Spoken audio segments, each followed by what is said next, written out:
Hello Year 7. Okay, today's kind of mini lesson after you've done your midterm assessment is taste testing. There will be a little bit of kind of practical involved, so let's get started. So we're still looking at identifying the different reasons for choosing foods. Obviously today it's a little bit more about actually what we experience once we've made those choices and how that might impact our choices in the future. So just have a quick think. Have you really ever properly tasted your food and drink? I know, for example, especially if I'm in a rush, I can eat something and not even remember that I've eaten it. Okay, if you're in a rush and you're eating something purely for the sake of that you need to eat it, quite often we don't really experience it kind of to the greater extent that we could do. When eating and drinking, all of our senses are incredibly important to the experience we receive. I'm sure there are certain smells especially that instantly remind you of somewhere, transport you somewhere else based around what you've eaten. So at Christmas, things like the smell of gingerbread might remind you of something that you've done maybe when you were a little bit younger. It might remind you of somebody's house, and that's incredibly important in terms of our learned experiences. We're going to do a quick activity on mindful eating, which is giving your senses the opportunity to properly enjoy your food and drink, and being present for that.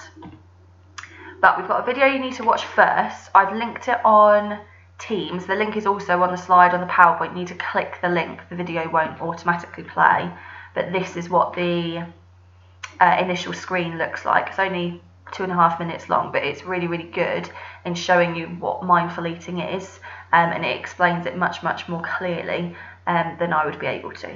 So pause the video, go and watch this one, and then come back here.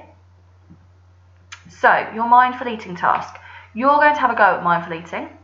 So you need something to eat or drink. It could just be a glass of water. Don't go and grab something that you wouldn't normally be eating at this time of day.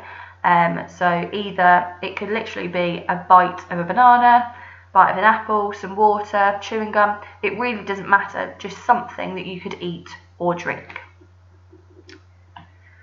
So you're going to use all of your senses to experience your food or drink choice.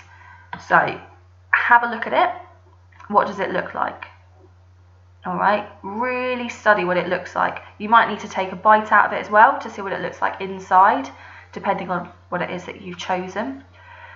The look of it, how does it make you feel? Does it make you feel happy, sad, nothing? It just looks like an apple. It doesn't really kind of elicit any emotion. Okay, sound. What does it sound like? This is a bit of an unusual one.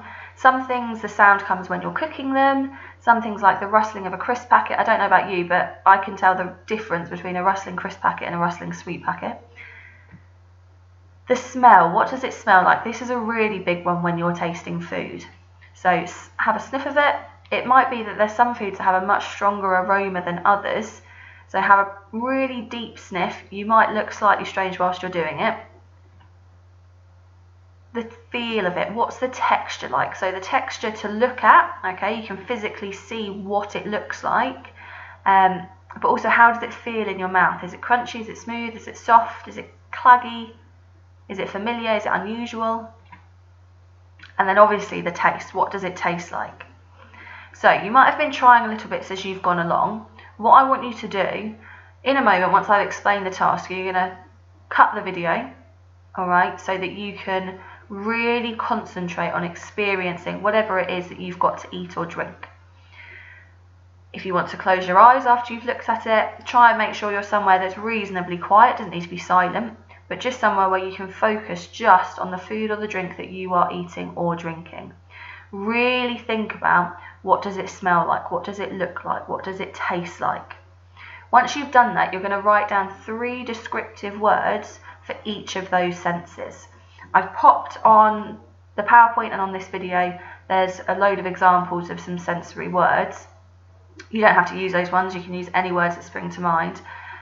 But the word nice or bad or minging, anything like that is banned. It has to be descriptive. You saying something is nice does not give enough information on it. If it's nice, why is it nice? Is it because it's sweet, sour, crunchy, crispy? All right, so turn this video off and have a go at properly mindful eating. All right, thank you, Year 7.